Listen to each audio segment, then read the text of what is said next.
Coach Stacy, and I'm here to demo an exercise for you. I am known for preaching form and bringing energy.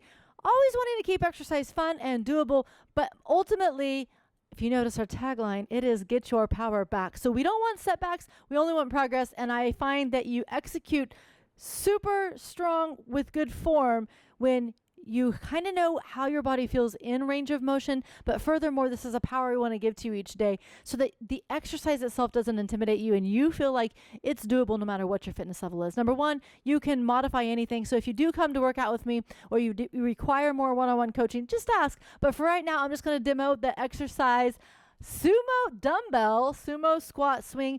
Use any exercise tool, which is what this dumbbell, kettlebell, whatever you prefer. But the sumo just means pointing the toes out.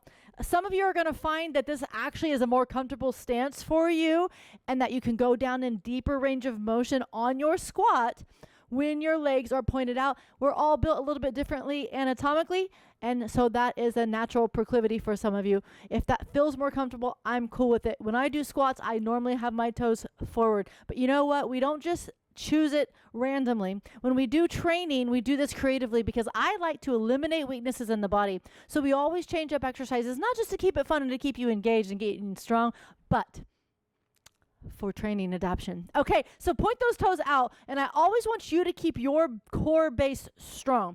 That is number one. So take those hips, I want you to roll them in towards your belly button. So there's no anterior pelvic front tilt. There's no arch in that back ever. You'll lose your power doing that. Do not arch that back. Look at that.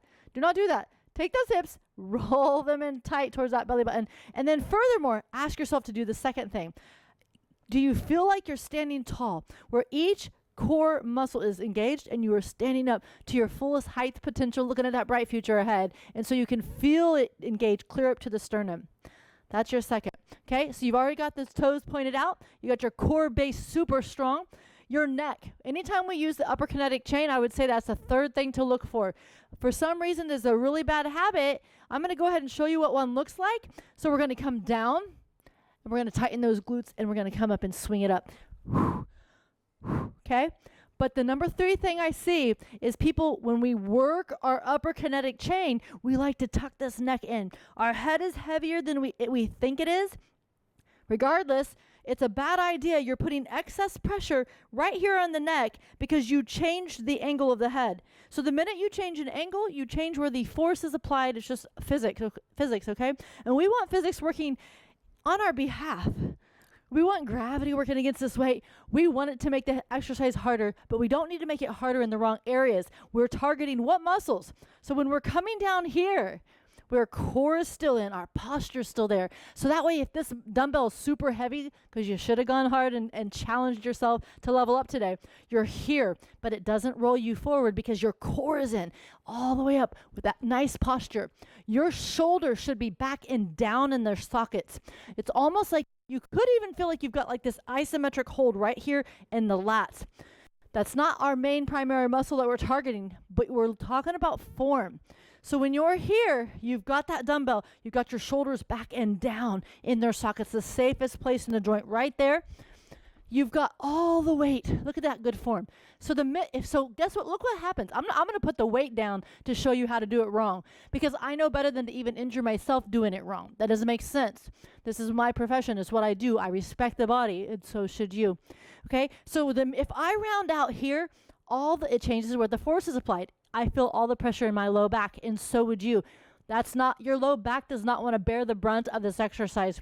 You know you're doing it right if these quads start to burn, those hamstrings, and your glutes. Your glutes are your power muscle. They need to help. They do not get to take the day off here.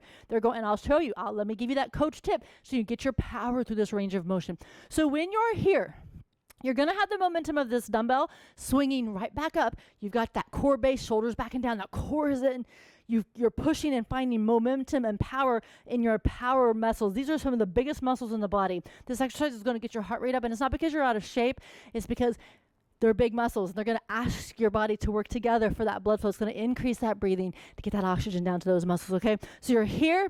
You're going to squeeze. You're going to feel that quad engage and tighten. You're going to feel that hamstring, and I want you to intentionally tighten your glute muscle, all of them, right here.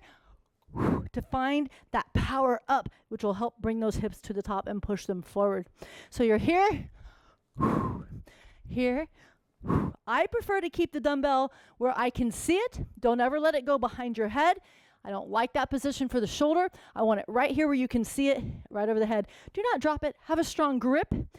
If holding a dumbbell is ergonomically just not cool with those wrists, I don't really like that excess bend either way. Use a kettlebell. They have the handles and you're going to get a better grip anyways. But I grabbed that real quick just to show you. So right here, guys. Guys, I love this exercise if you do it right. If you do it wrong, you can start to compromise and cause yourself some issues in those kinetic chains. And what is the idea? To get you your power back. I hope this was helpful. Shoot me a message or put a message down in the link if you found this valuable, and if preaching the form helped give you your power back to move that body in strength throughout that range of motion. Come on, fist bump right here. Psh, come join us for a workout.